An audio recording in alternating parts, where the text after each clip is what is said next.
Bonjour tout le monde. Je m'appelle Laurent Deslauriers, je suis avec Vélo Fantôme depuis presque les débuts.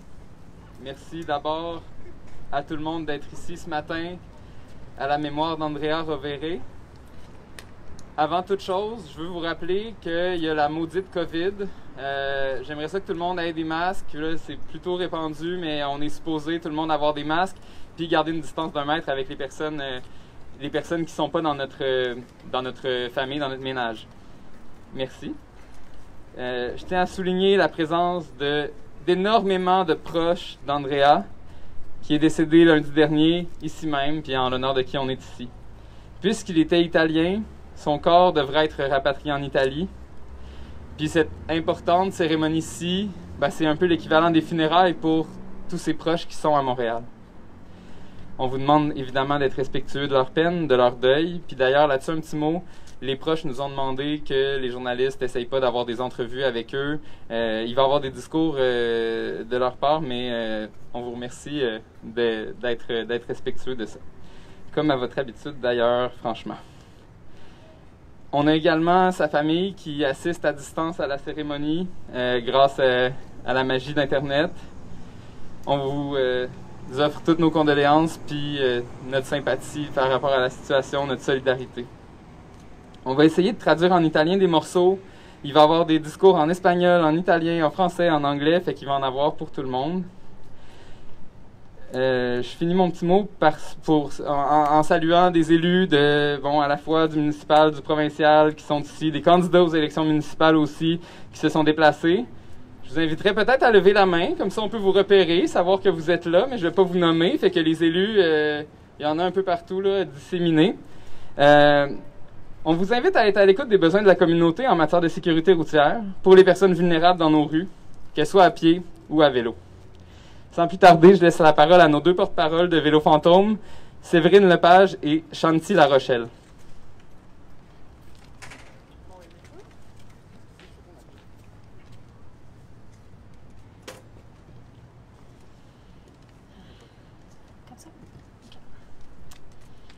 Bonjour à tous. Alors, nous sommes donc ici en mémoire d'Andrea Rovere sur le lieu de la collision qui lui a coûté la vie il y a moins d'1 semaine, le 27 septembre dernier. Avec l'accord de ses proches, nous installons aujourd'hui un vélo blanc. Nous sommes émus d'être à vos côtés aujourd'hui. Rappelons que nous installons un vélo blanc, un ghost bike en anglais, à l'endroit précis où une ou un cycliste est décédé lors d'une collision sur la route. Le but est triple: honorer la mémoire de la victime et permettre aux proches de se recueillir sur les lieux de la collision.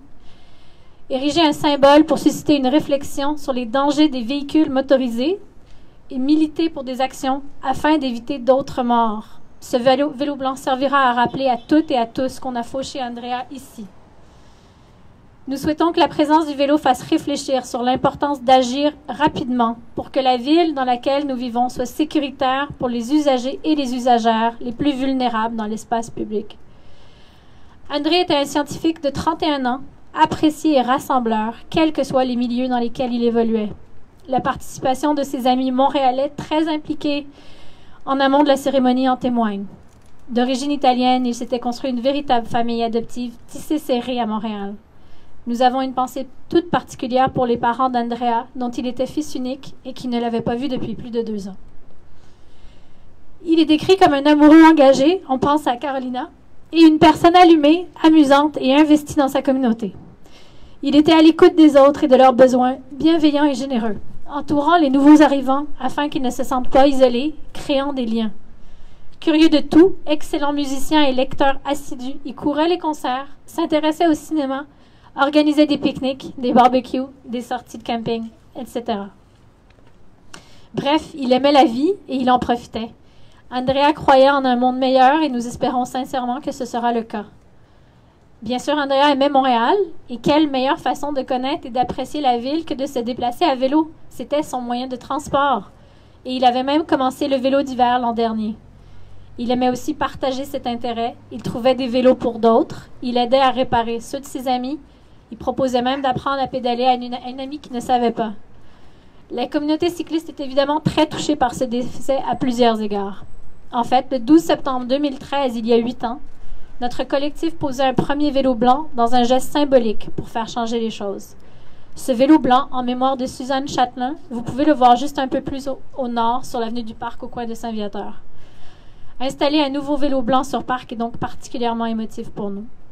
En 2017, une autre cycliste qui rejoignait le Mont-Royal a été tuée sur Parc, un peu au sud, à l'angle des Pins. La famille n'a pas souhaité l'installation d'un vélo blanc et nous respectons sa décision, bien sûr. La situation des piétons et piétonnes est tout aussi dramatique. En 2016, on a fauché Barbara Nardombrandi sur du Parc dans le Maryland. En 2018, Concepcion Cortacans rejoignait le Mont-Royal lorsqu'on l'a tué en face du monument Georges-Étienne Cartier, où il y a 8 voies de circulation. En 2020, c'est à la hauteur du quartier Milton Park qu'un homme, puis quelques mois plus tard, une femme, sont décédés. Et la liste n'est pas exhaustive. Des coronaires ont conclu que ces morts étaient évitables, mais rien ne change.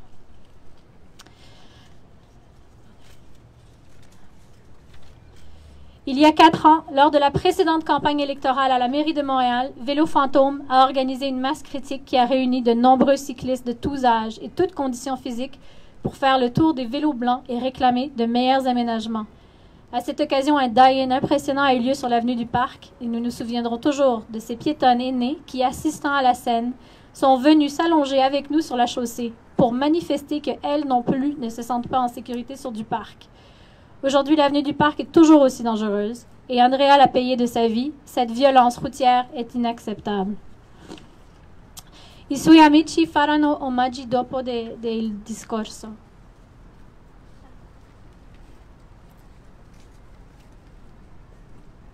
Bonjour. Il y a 2 jours, les candidats à la mairie ont tous appuyé, lors du débat organisé par les Amis de la Montagne, les démarches pour que le parc du Mont-Royal soit inscrit au patrimoine mondial de l'UNESCO. L'idée n'est pas nouvelle. Est-ce qu'un parc inscrit au patrimoine mondial de l'humanité, prolongé par le parc Jeanne-Mance, qui devrait être un lieu calme et apaisé, un lieu aussi fréquenté et touristique, peut être coupé par une autoroute à 8 voies? Oui, juste un peu plus loin, il y a 8 voies de circulation. Poser la question, c'est y répondre. Rappelons aussi que le Myland est un des quartiers, sinon le quartier, le plus dense au Canada. Et le plateau est sans doute l'arrondissement où la population se déplace le plus en transport actif, à pied ou à vélo. Pourquoi ces 8 voies ou ces 6 voies? Pourquoi cette intersection immense et inhumaine, juste au pied de la montagne? Cette vitesse, ce bruit, cette pollution ne sont pas dignes du centre-ville d'une métropole moderne. Il faut prendre les décisions qui s'imposent. Depuis lundi, tout le monde parle de réaménager cette intersection et c'est tant mieux. Mais cela aurait dû être fait il y a plusieurs décennies. De plus, il faut aller au-delà. C'est toute l'avenue du Parc qui doit être sécurisée et remise à l'échelle humaine. On a pu le constater avec le REV, Réseau Express Vélo, sur la rue Saint-Denis. Ce n'est pas le savoir-faire qui manque à Montréal pour apaiser et rendre plus convivial une grande artère et redistribuer l'espace de façon plus équitable entre les usagers. Toutes les grandes artères devraient être dotées de pistes cyclables séparées et unidirectionnelles, de trottoirs élargis avec des intersections sécurisées. Nous appelons donc toutes les candidates et tous les candidats à se prononcer clairement pour un tel projet.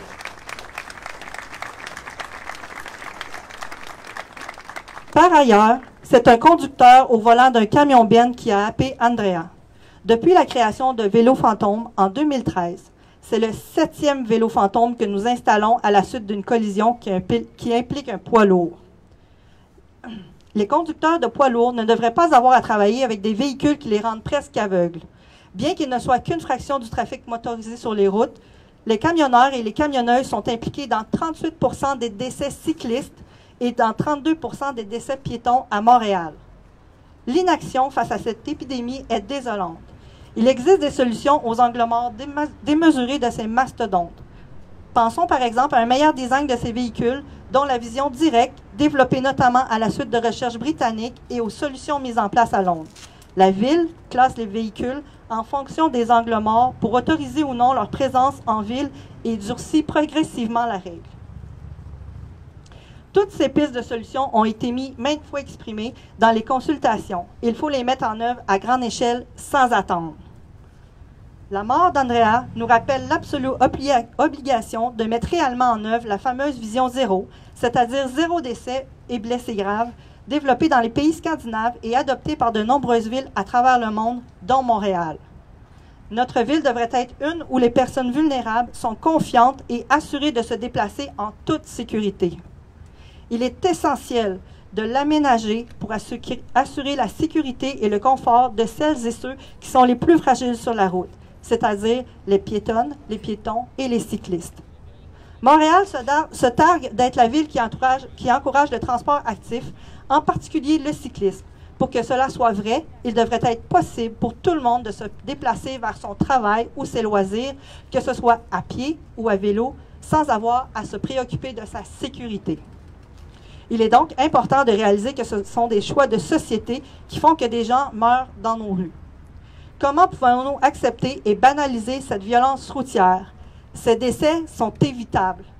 Ces collisions ne sont pas des accidents. Vision zéro doit être davantage qu'un vœu pieux. Dans un autre ordre d'idée, notre collectif l'a toujours dit. Le nombre nous protège. Les études montrent que plus les cyclistes sont nombreux, plus leur sécurité progresse. Plus nous serons nombreuses et nombreux à arpenter la ville à vélo, comme Andrea le faisait, plus nous serons en sécurité. Continuons à pédaler Montréal.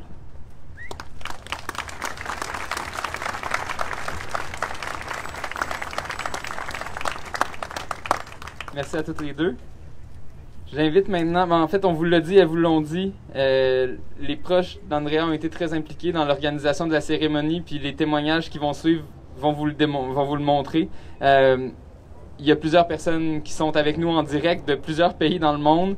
Il y a aussi des témoignages qui vont être lus, qui nous ont été envoyés. Donc, Ilenia en premier.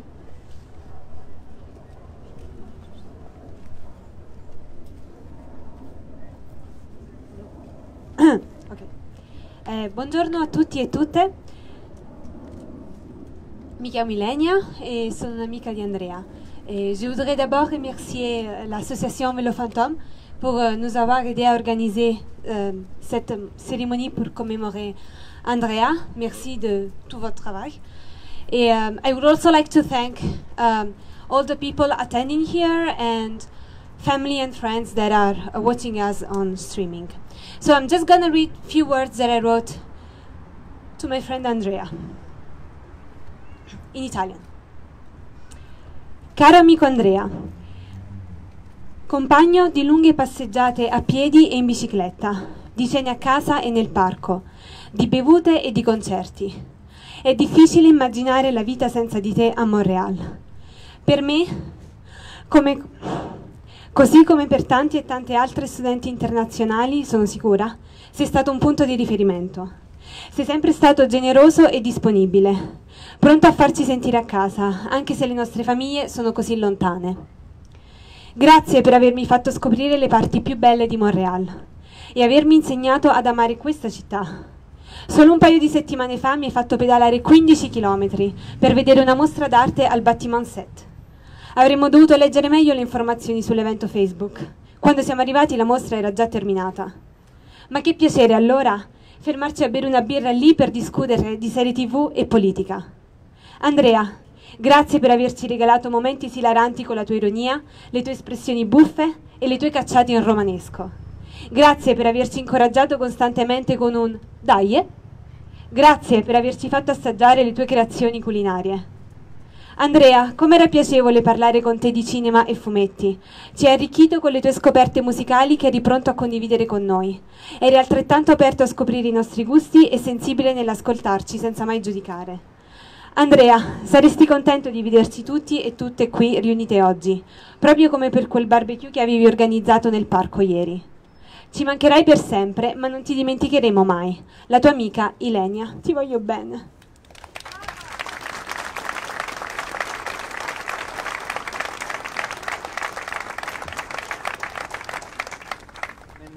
Autour d'Alessandra, qui va lire un témoignage des parents d'Andrea.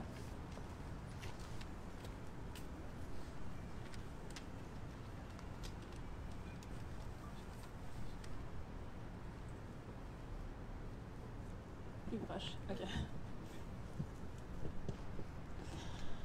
Andrea, amore nostro immenso, cuore di mamma e di papà.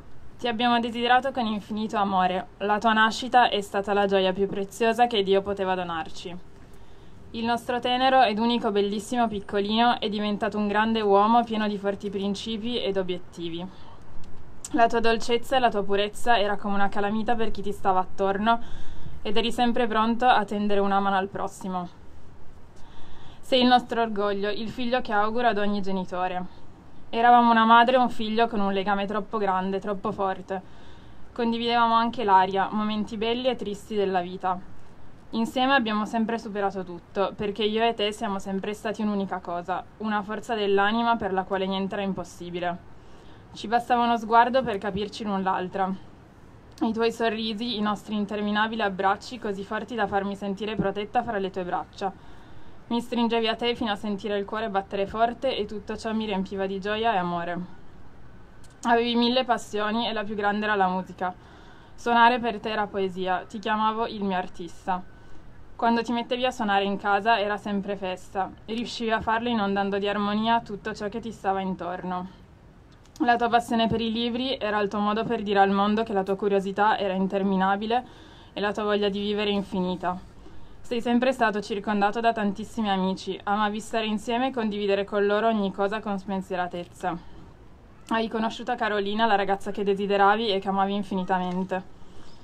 Amavi la scoperta, la vita, il mondo, l'universo e oggi, figlio mio, tutto l'universo piange la tua mancanza. Il cielo da oggi avrà un'altra stella ed anche se ce ne saranno tantissime, noi sapremo sempre dove trovarti e che resterai in ogni momento ad illuminarci la vita.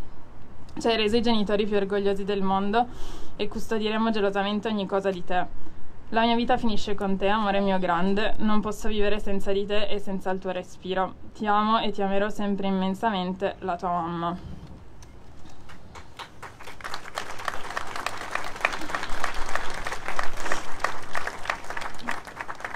Sono stati giorni terribili per noi, ma solo oggi ho capito che Andrea è ancora qui insieme a tutti noi. Lo vedo che si sta prodigando per aiutarvi, perché lui è così un grande uomo come tutti voi. Sono fiero di mio figlio come sono fiero di voi ragazzi che state facendo tutto questo per lui.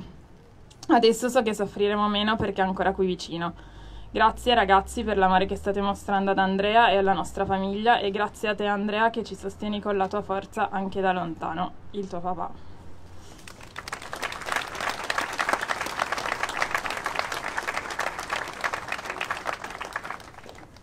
J'invite Nathalie à lire le discours de la conjointe d'Andrea, Carolina, qui est avec nous en Équateur.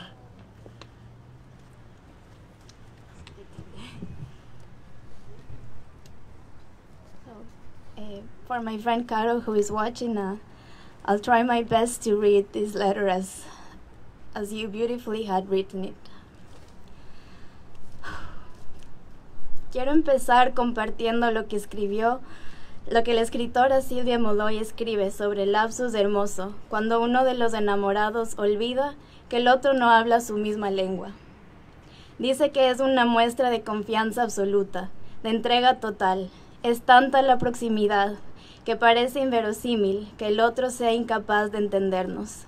Pero sostiene la mirada y sonríe, como si entendiera. Andrea y yo nos empezamos a amar así. Empezamos a ser nosotros jugando entre el italiano y el español, sin que ninguno de los dos sepa la lengua del otro. En un diario una vez anoté las palabras que iba aprendiendo en italiano: lunar, neo, playa, spiaggia, mimar, coccolare, reír, arridere, bromear, scherzare. Palabras como chévere y chistoso pasaron a formar parte de nuestro lenguaje cotidiano. Entender o no el significado de algunas palabras no es sinónimo de entenderse y compartirse plenamente. La noche de nuestra primera cita, Andrea me dijo: siento que te conozco desde mucho antes. Nos conocemos desde siempre. Andrea y yo también nos empezamos a amar dibujando, el uno al otro.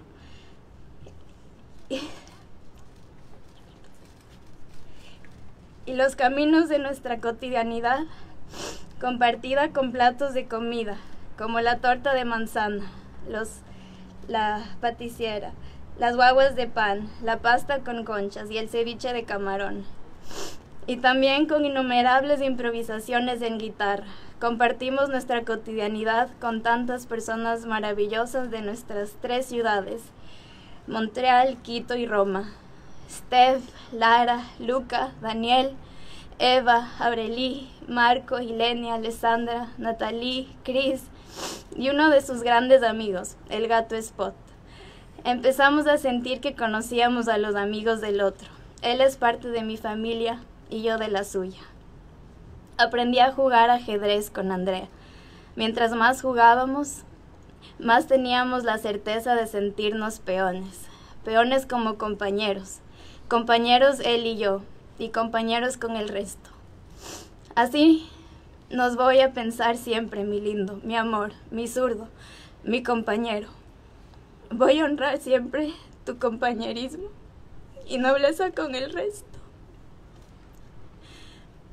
Tu deseo de aprender de ellos y de compartir con ellos tan modestamente. Tu conocimiento tan amplio de la música, la radio, la política radical y afectiva, la ciencia, los cómics, el cine, la ciudad de Roma. Voy a honrar siempre tu solidaridad con los desconocidos. Nunca voy a olvidar la vez que fuiste en bicicleta a dar la bienvenida al puerto a un grupo de trabajadores durante la pandemia. Despertarse en mí de nuevo el amor por la bicicleta, el día en que tú y Luca completaron una bicicleta vieja, que después llamamos Índigo Blue, Caballito Azul. Recorrimos juntos libremente la ciudad, y adoro el día en que tan espontáneo como siempre, me propusiste que atravesemos el puente para ver a la ciudad desde Île-Sainte-Hélène durante una noche de verano. En enero nos dividimos semillas de tomate, albahaca y ají. Hemos cultivado estas semillas a lo largo de este año y hemos tenido la fortuna de cuidarlas en complicidad y de cosechar sus frutos. El amor es cuidar de las mismas semillas, desde distintas geografías. Es algo que pensé en un momento y hoy más que nunca tiene sentido. El amor es crecer juntos y tu amor nunca va a dejar de crecer. Viaja como música, como olas del mar, como el canto de los pájaros. Carolina.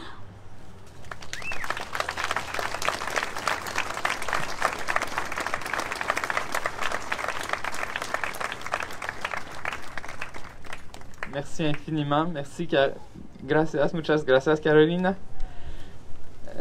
Maintenant, Marco, Aurélie, Alessandra et Luca.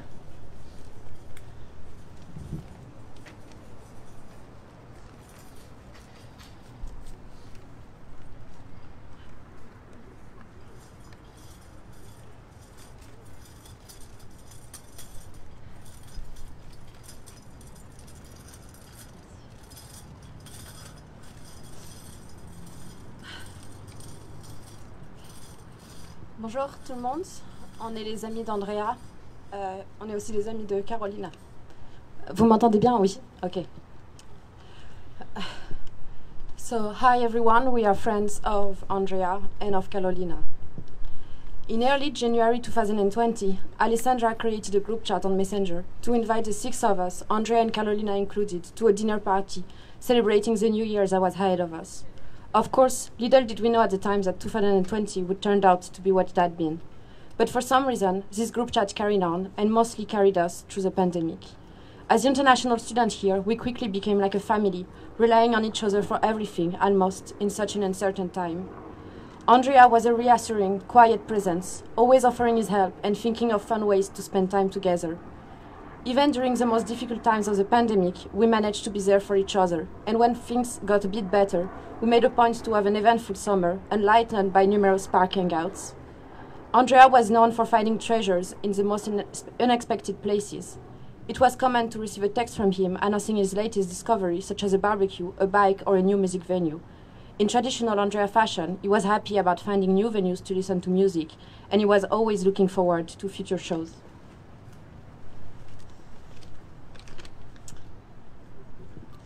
But even more, Andrea loved to share his passions with the people around him.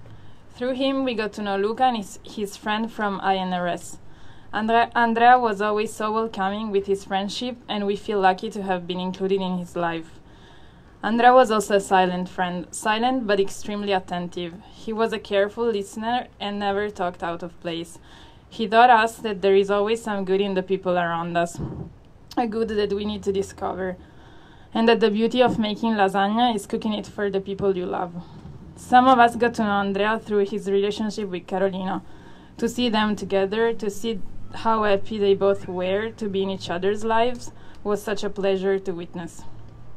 We know we can summarize a life as rich as the one he lived in just a few words, but we want his family to know that he was loved here by so many people. His simple and genuine friendship brought us plenty of joy and countless memories we are grateful to have. His loss brings so much uncertainty and precariousness, but we know that Andrea will live through the most precious lesson he taught us, selfless love. Goodbye, Andrea. We will carry you in our heart forever.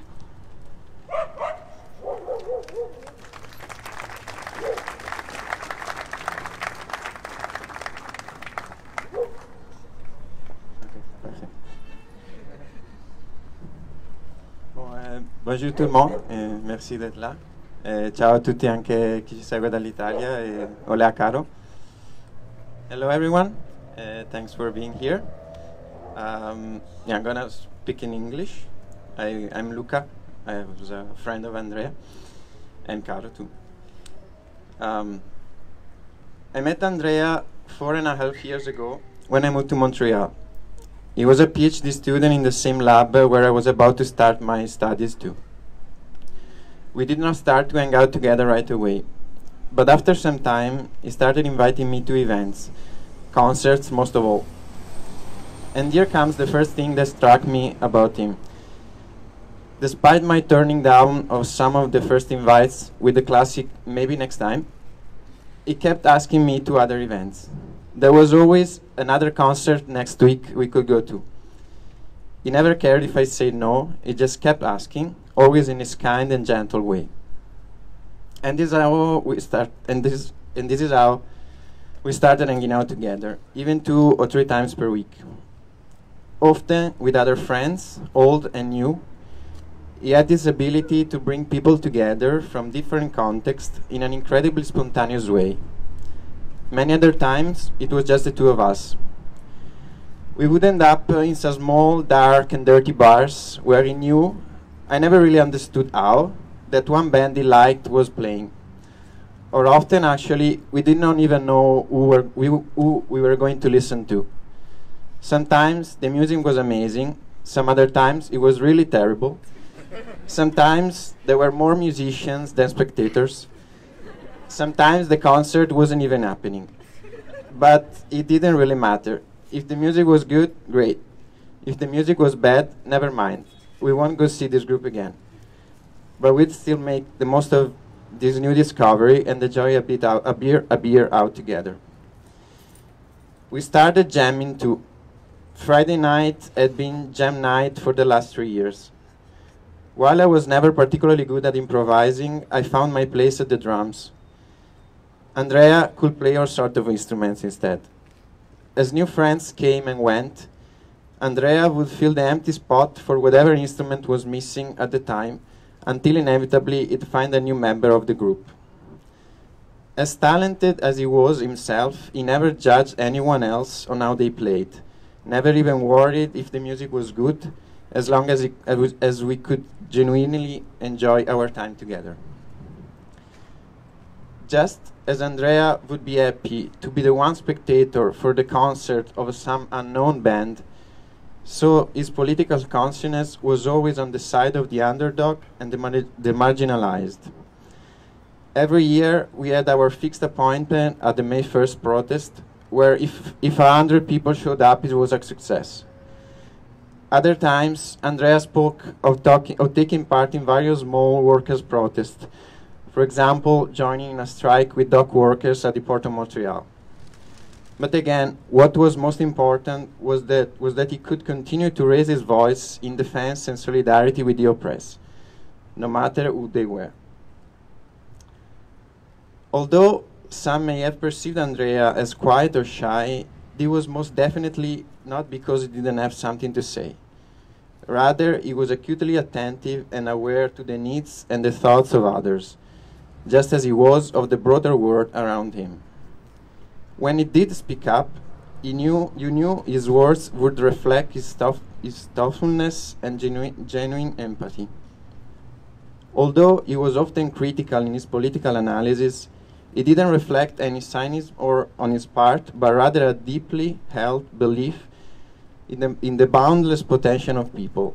The same consistently optimistic and generous approach he showed to each and every individual lucky enough to have crossed paths with him. Andrea also liked biking a lot. It became one of our favorite summer activities. We would always start our ride without really knowing where we'd end up. Although we had a destination in mind, we knew some misadventure was always around the corner. One time, he got a flat tire while we were trying to do the tour of the West Island, and we wasted hours looking for a replacement. Another time, during the curfew, we went biking after work. Once we reached our destination, we realized that we have just enough time to go back. So we biked back as quickly as we could, and out of breath, barely made it by 8 p.m.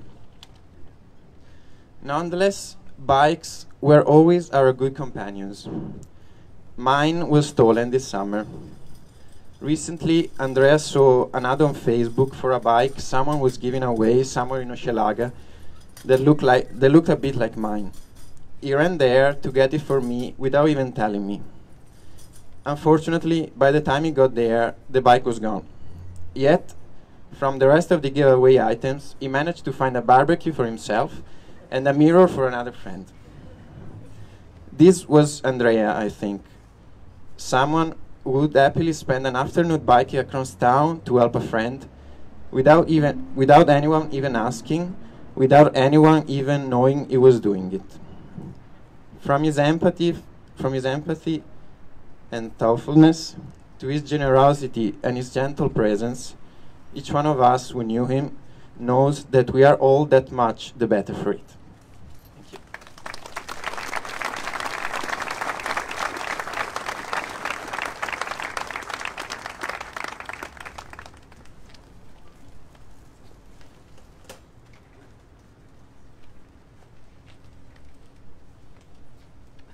Je pense que c'est au tour de Peter, mais je dois vérifier. Peter.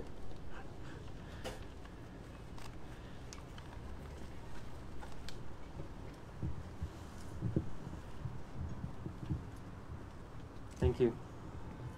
A little lower. Thank you all for coming out. I'm Peter, one of Andrea's friends. I think you'll hear a lot of things repeated about Andrea today. Somehow, so many of us felt like we were his best friend with the amount of attention, presence, and kindness he was able to give. And somehow we all were. And until recently, I personally had no idea of the scope of this, that he was able to give so much presence not only to me, but to everyone around him. I hope we gave him back enough.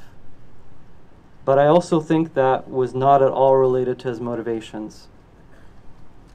Andrea was an activist, musician, volunteer, climber, scientist, immigrant, a son, a partner, an amazing friend.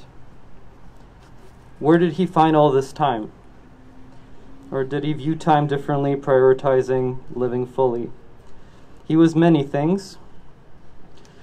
In the news, foremost, he was a cyclist. And this was a decent part of his life, for sure, but it is still odd to see someone who lived so fully abstracted in this way. In other contexts still, this loss has been absorbed into impotent political agendas. This is a memorial. This is a protest, which again is beautifully appropriate considering who Andrea was, a person who hoped and fought for a better world. A believer in workers and their rights, someone who opposed exploitation at every turn, fascism in action, and in infrastructure. You could always find him on the side of those without power.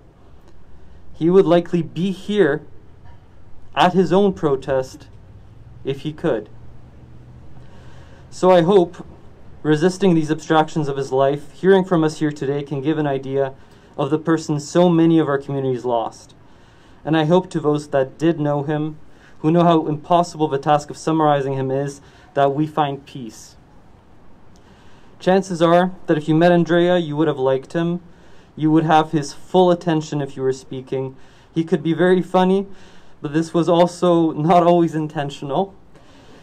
He would focus on his commonalities with you and actively show you he's thinking about you, that he pays attention.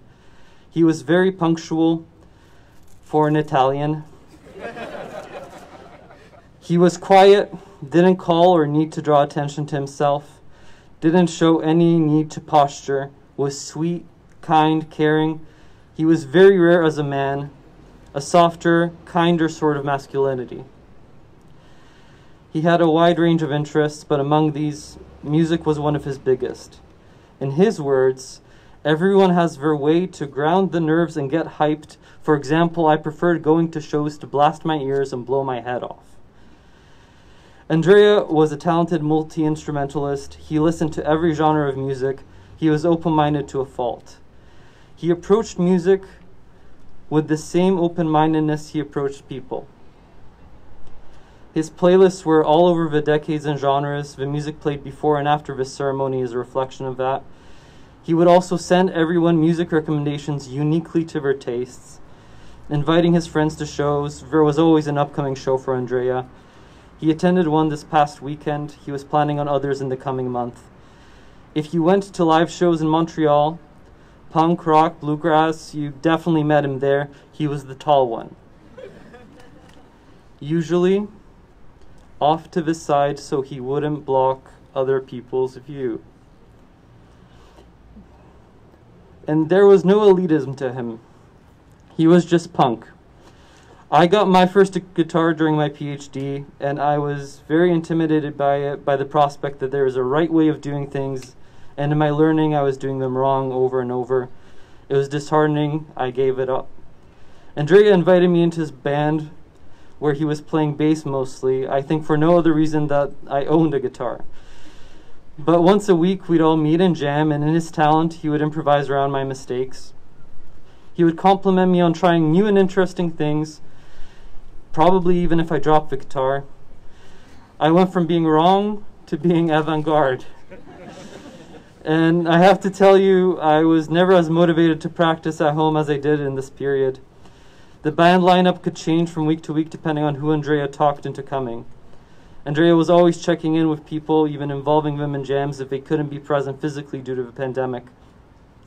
And he was truly a gifted musician, a multi-instrumentalist to an absurd degree. We once repurposed a garbage can into a drum because that is punk. He was a regular in the pawn shop and would come in with a different instrument intermittently.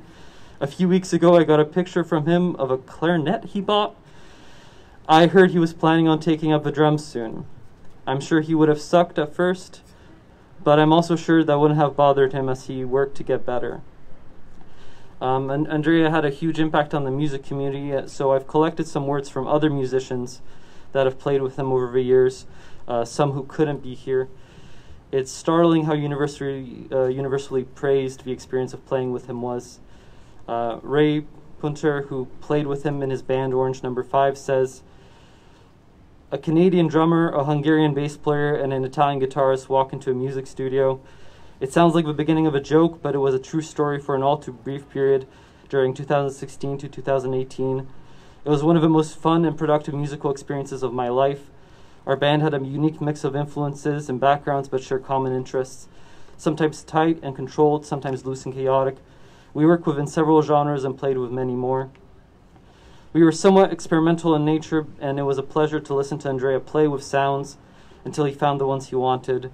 Sometimes clean, melodic, thoughtful, and dreamlike, at other times distorted, jagged, aggressive, arrhythmic. His palette of sounds was varied and grew immensely over the course of the project, along with his confidence and ambition. I can say the same for myself, and it is because Andrea was such a generous person. He put up with all of the errors, false starts, and dropped drumsticks that I contributed to our sessions. He helped me to become a better musician and to want to open more doors creatively, and I thank him for this. We stayed good friends even after the project ended, and we got together to jam in each other's more recent projects from time to time. We saw many shows together before the pandemic, and as we both love the music scene in the city immensely, and he was always inviting me to events from free jazz to punk and everything in between. With things opening up again, we had the chance to see each other a bit more. We sat in the park a few weeks ago and shared some drinks and caught up a bit. He was very enthusiastic about his recent trip to New York with his girlfriend. It was really wonderful to hear. I have always been worried that I would lose Andrea to another city when he finished his doctorate. It would seem almost impossible that his endless curiosity and sense of discovery wouldn't lead him to other places. When I asked him his current thoughts on the topic, he said he was happy where he was right now. He spoke of his love for this city, which has no idea what it lost. I will miss and remember him forever. Thank you, Ray. The next statement from Judith Penches, also from Orange number 5. As a musician, I would like to share that Andrea was one of the most fun musicians to play with I've ever encountered. He was so quick with great riffs and had a really characteristic style, which I loved. He was always ready to explore anything and everything and loved to jam. When I moved away, I was looking for another Andrea everywhere, but the whole chemistry of it and the same free improvisational spirit of it was always lacking. I learned a lot from him, especially to chill out, to be less strict to myself, and that life is so short and full of creativity everywhere. There's no time to be obsessed with perfection. It just simply isn't worth the trade-off. I feel very lucky that I had the opportunity to not only be his friend, but his bandmate as well. I had 2 amazing years in Montreal, which includes some of my top life memories, and Andrea is in all of these. I have a few band stories, but must say I love this one. We were to go to a complete opposite part of the city to record at the studio. There was only one problem. Ray, our drummer, didn't have a car. I had a car that I owned with my husband, but no driver's license. The car was a tiny Toyota Yaris. Andrea decided to come to Laval in the morning, drive to our plateau area jam space, pick up Ray and our stuff, and drive out to the very east. He drove in a very relaxed Andrea way because we were discussing some far more interesting music stuff. We got lost at least twice, but we made it. That little car had never been so full before. 3 people, 2 being quite long. Squeezed in, there were a complete drum kit, cymbals, and my sizable bass combo plus a guitar and a bass. Anyway, we recorded the tracks, and I'm so happy we did. Thank you, you did. The next statement from Rob Helson. Andrea and I had an instant connection through passion for music. I met him early on in his stay in Montreal, as I have worked at INRS for a long time now. During the first little while he was here, I recall him telling me about discovering Casa del Popolo and seeing a band that just blew his mind. I think it was love at first sight with a music scene for him here. I had seen many shows with Andrea, jammed on more than a few occasions, worked side by side with him as a volunteer for Suoni per il Popolo. He used to laugh every time I said/butchered that name, and even recorded his band Orange number 5 in my studio. The music scene has certainly lost a very special, kind, and passionate individual. Thank you, Rob. The next statement from Yanis Tsiaris. I met Andrea for the first time in September of 2020 in Montreal in the middle of this really unusual and harsh year for most people due to the COVID-19 pandemic. He told me that he has a small band with a couple of friends, and with a big smile on his face, he urged me to join and play the keyboards for them. Friday evenings at 6 p.m. became our regular session time after that. It was him, Luca, and myself jamming, having beers, and enjoying ourselves to the full once per week. I realize now that those Friday sessions with Andrea and Luca meant so much to me, because as everyone, I was having a really hard time coping with this whole pandemic situation at a psychological level. And if it weren't for meeting Andrea, I wouldn't have the chance to blow all the steam off of my system by playing music with those 2 amazing guys. I really wish I could thank him one more time for this opportunity. Unfortunately, I didn't have a chance to know Andrea beyond our music sessions. All I can say, though, is that Andrea was a very kind person and a great musician. He was playing different instruments during our sessions. He had an amazing team spirit and was always eager to explore different stuff in his music. I do believe that this music spirit will always be with him no matter what. My sincerest condolences to his family and all his close friends. Thank you, Yanis. The last statement from Gerardo Armenta. I always appreciated how patient Luca and Andrea were with me when I joined up to jam with them. I would be incredibly anxious, but Andrea never rushed or belittled me for playing badly. He just kept being the chill guy he was, always offering a beer, always managing to make the music sound good. When Luca was away to Italy, I played drums for him. Even though it was my first time, he still managed to hype me up and get a good jam out of just the two of us.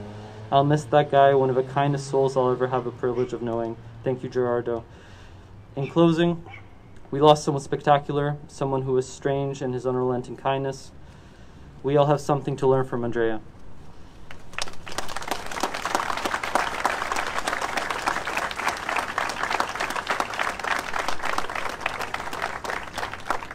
Let me now invite Danielle and Eva, who have been, I don't know, roommates.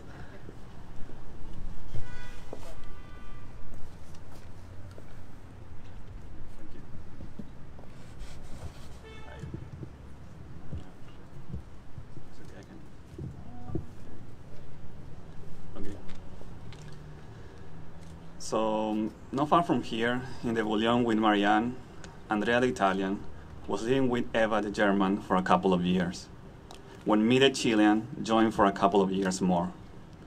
As we moved out last year to new places, we will only hang out some weekends thereafter. Last weekend, when I met Andrea and Ilenia around the Milan, I was impressed by having a full conversation in Spanish with him. So in order to honor his life skill, I will try to give a glimpse of the intimate experience of living with Andrea in Spanish. Su partida nos recordó a muchos lo frágil de nuestra situación como extranjeros aquí en Montreal, y nos repetimos que todos pudimos ser él. Pero lo cierto es que ninguno de nosotros es como él, y quiero explicar por qué. Para mí, él era un mago. Uno de mis trucos favoritos de Andrea era de abrir una cerveza y llenar la casa de italianos.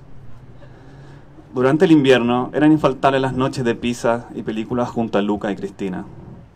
No estamos seguros de cuánto él sabía de cocina italiana antes de vivir con nosotros, pero lo seguro era que no importaba qué plato le pedíamos, él haría su magia y lo cocinaría, incluso si tuviera que aprender a hacerlo por primera vez.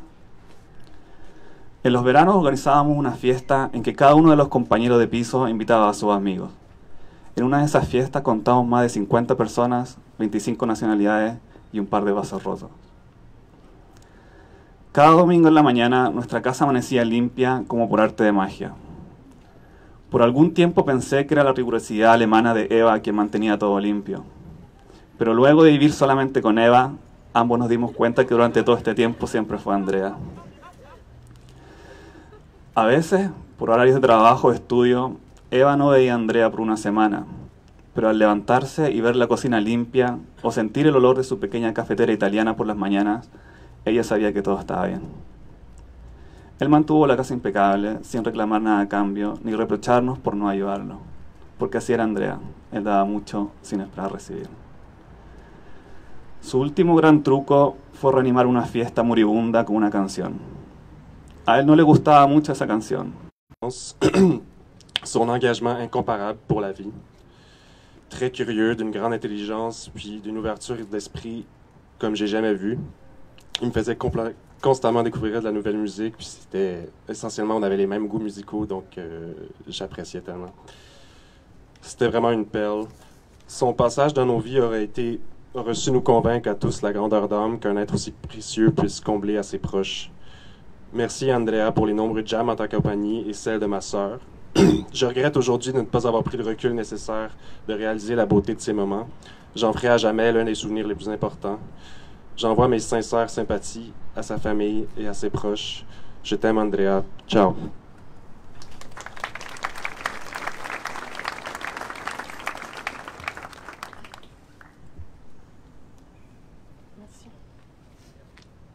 Je vais lire en italien parce que, je sais pas, c'est comme ça que ça m'est venu quand je l'ai écrit.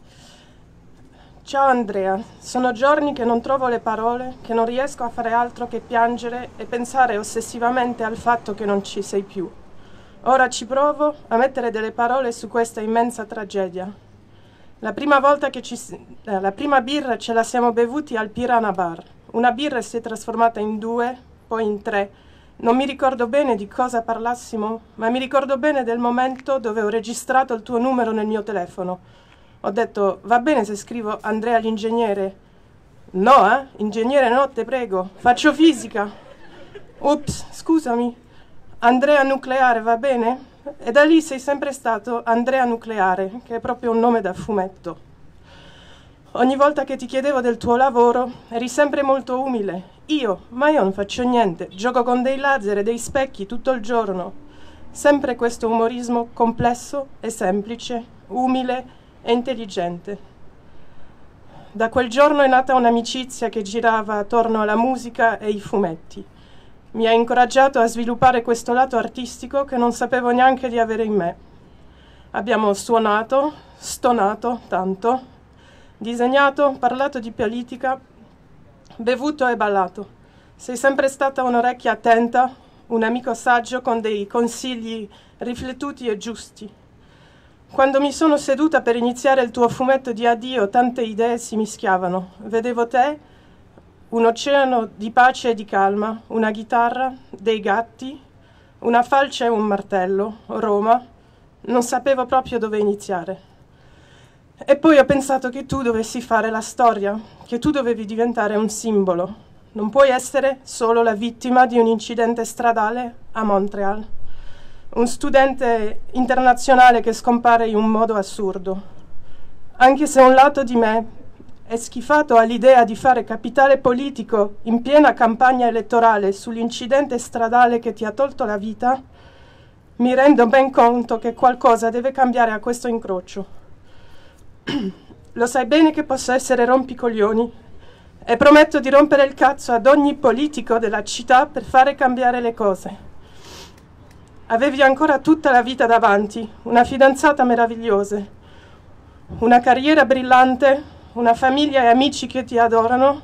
Che peccato. Questo incrocio sarà per sempre il tuo. Mi mancherai, amico. Penso ogni giorno ai genitori di Andrea. I miei pensieri sono con voi.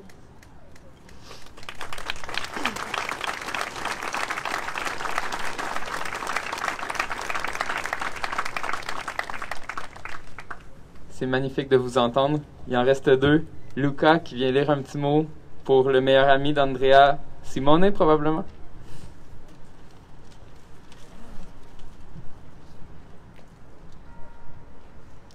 Okay, these are some words from Simone, an Italian friend of Andrea.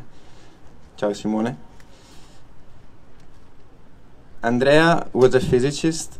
Andrea was a musician. Andrea was a promoter of social rights. Andrea was these three men in one, when most of us can barely be one. And yet, this was not enough. He was a funny man. He was a man who loved adventures. He was a man who loved books and stories. He was a man who loved his friends. He was a man who loved the sea. He was a man who was very loved. He was a man who should have never gone. He was a man that we all will miss. He is a man who will always be with me. Thank you.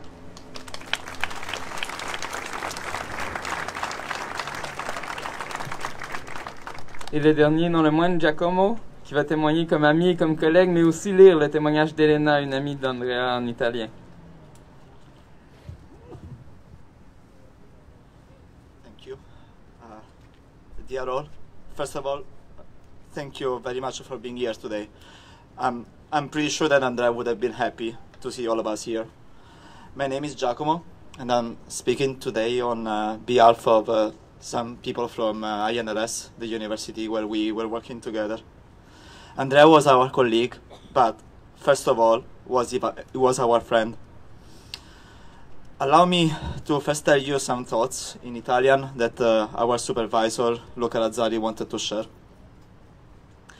Andrea era uno studente brillante e un'anima gentile. Aveva un ottimo senso fisico ed era molto cresciuto in sicurezza e consapevolezza negli anni di Montréal. Qui era diventato uomo e ora aveva di fronte a sé un futuro professionale pieno di possibilità. Era di grande aiuto nel nostro gruppo, contribuendo a creare il necessario senso di appartenenza ed unità. Era sempre pronto a dare una mano ai nuovi arrivi, specialmente agli studenti internazionali, per inserirli nel nuovo ambiente e farli sentire a casa anche lontani dai loro affetti. Penso amasse molto la città, dove aveva trovato modo di coltivare ed esprimere le sue passioni per la fisica e per la musica. Girarla in bici gli permetteva forse di sentirla anche un po' più vicina e più personalmente sua. Ciao Andrea, ti porterò con me ad ogni incontro con un nuovo studente e ti chiederò un parere. Grazie di cuore per i tuoi modi gentili e per tutto l'impegno e l'aiuto che ci hai dato in questi anni. Apart from being a valuable colleague and a very clever person, Andrea was my friend, a close one. Like many of the people studying at INRS, he came from abroad, from Italy. When I moved here in 2016, he had recently started his PhD in the same group and was one of the first people I met, and I will never forget how kind and generous he was. He made sure that I was always involved in some activity, and above all, that I never felt alone. I'm pretty sure that a lot of people here can say the same about him. He made me and a lot of us feel like at home, even when home was thousands of kilometers away. I think that we can all agree that Andrea was one of the kindest souls we've ever had the privilege of knowing. He had such a gentle, warm and caring way of being, and was a true friend and mentor to many. He never took anything for himself, but he always enjoyed sharing what he had with the people surrounding him, with simplicity and sincerity. He was also that kind of guy who never said no when asked for help. For example, on July the 1st, moving day, here in Canada, you will see him around for sure helping somebody moving in an apartment.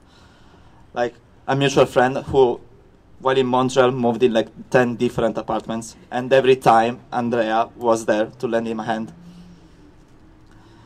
He has always helped us feeling better, no matter how he did feel. No matter how he was tired at the end of the day, he always used to say, "Dai, domani è un altro giorno," or "Dai, domani inizia il weekend." He always cheered us up with a smile, a word of encouragement, his kindness, his endless optimism, or just by coming at your place with something to eat. How could we forget about his famous apple pie? He taught us to handle everything by being patient and optimistic. He always had something nice to say, and even if he was meeting you for the first time, he would welcome you with a smile on his face. What always surprised me was his capability of experiencing happiness through the little things the life offered him every day, with no worries about the future. Andrea was also someone who never wanted to confine his day-to-day routine to the same things he had done the day before. Andrea was a calm, authentic person who communicated peace with his presence. Sharing ideas, a drink, or just a laugh with him had a special, atemporal, unrushed quality that is as rare as valuable, and we all treasure the time we spent together. He immutably showed genuine interest on the people around him, and was also generous in sharing the riches he found and nurtured in different parts of his life, be it on the pages of a book, in the grooves of a vinyl record, or in his relationship with a musical instrument. He had a lot of friends here in Montreal, from different contexts and activities, and he acted as a sort of social glue for all of us. He loved keeping people together, and would never hesitate to invite all of us to events at either his place or in a park, such as his BBQ parties at the end of summer, or joining me in making the most of Montreal's live music scene. I strongly believe that everybody here can agree that these memories, these moments that Andrea created are truly remarkable, and that we will cherish them for a long, long time. These past few years haven't been easy on us with the pandemic. Worst of all, it took away from us precious time that we would have gladly spent together with you, Andrea.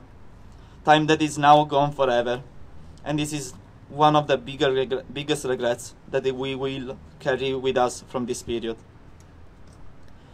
He had planned this last outdoor BBQ of the year for yesterday, before the winter. It was in Andrea's nature to be comfortable with people and make people feel comfortable with him. And here you are, Andrea, uniting all of us together again today, something you've done so many times before, as we celebrate your legacy. Your spirit and what you taught us, despite the too short time we got to spend together, will never leave us. We might have forgotten something you told us, but we'll never forget how you made us feel. The world is lessened by your absence, but your memory, which betters us, remains alive and vivid. Let us all now carry some of your spark along to keep a fraction of you still shining over the world. Caro Andrea, potremmo aver dimenticato qualcosa che ci hai detto, ma non dimenticheremo mai come ci hai fatto sentire in questi anni. Il mondo ha perso tanto con la tua assenza, ma il tuo ricordo, che ci migliora, rimarrà sempre vivo e vivido. Ciò che prendiamo dalla vita alla fine svanisce, ma ciò che diamo dura per sempre. Andrea, tu davi sempre tanto e quindi rimarrai per sempre nei nostri cuori. Andrea, ti vogliamo tanto bene e ci mancherai tanto. Grazie. Thank you.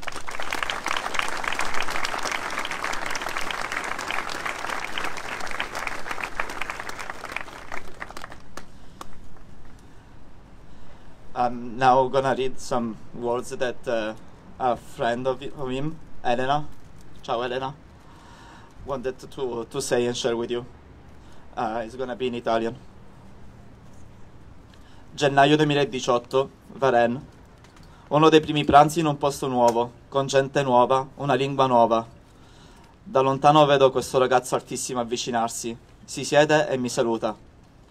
Cominciamo a parlare. Classiche domande da primo incontro. Alla fine gli dico: quindi, se non ho capito male dal tuo accento, sei napoletano. 5 secondi di pausa e poi lui scoppia a ridere. Ecco, questo è stato il nostro primo incontro. Da allora non ho mai più dimenticato che sei romano di Ostia.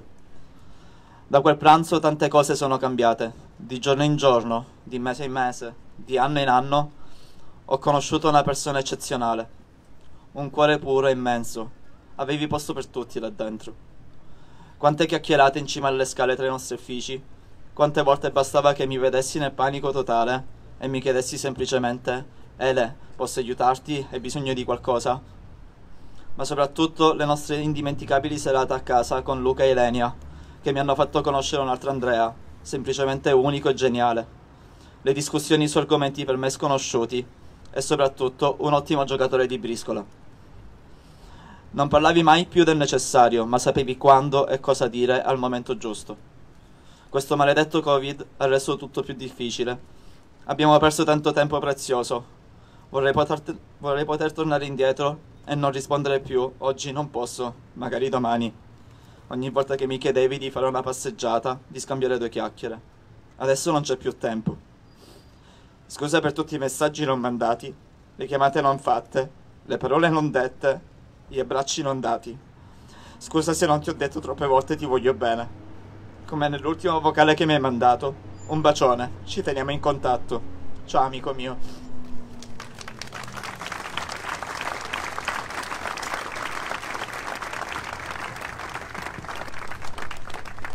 Grazie mille à tutti.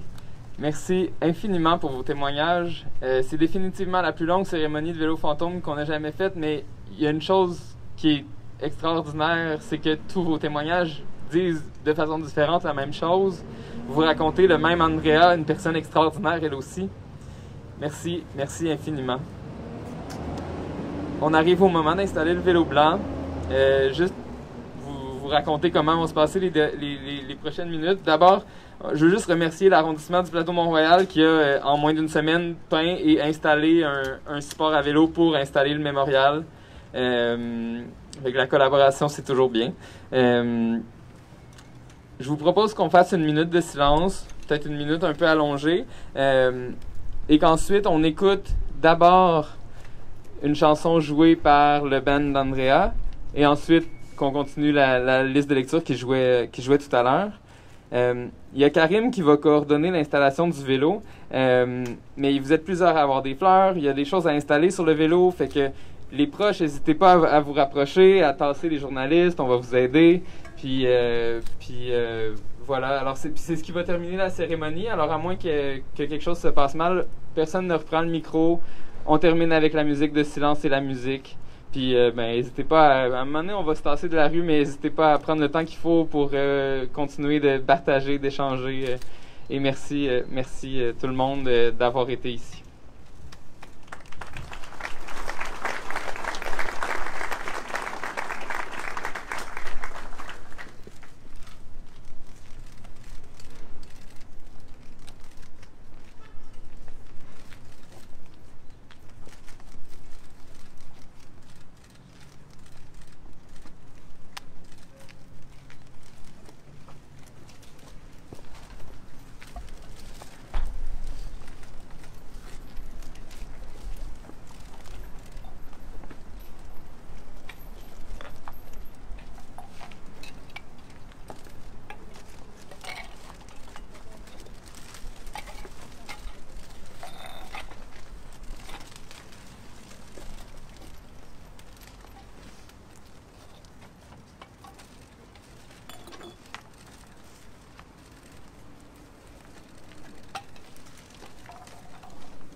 الألم، سيب السلاح، سيب السلاح وتعال،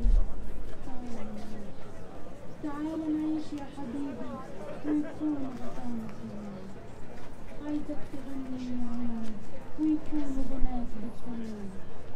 سمع العالم يا قلبي وقول سيبوا الغضب، سيبوا الألم، سيبوا السلاح وتعالوا نعيش، تعالوا نعيش.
Gracias.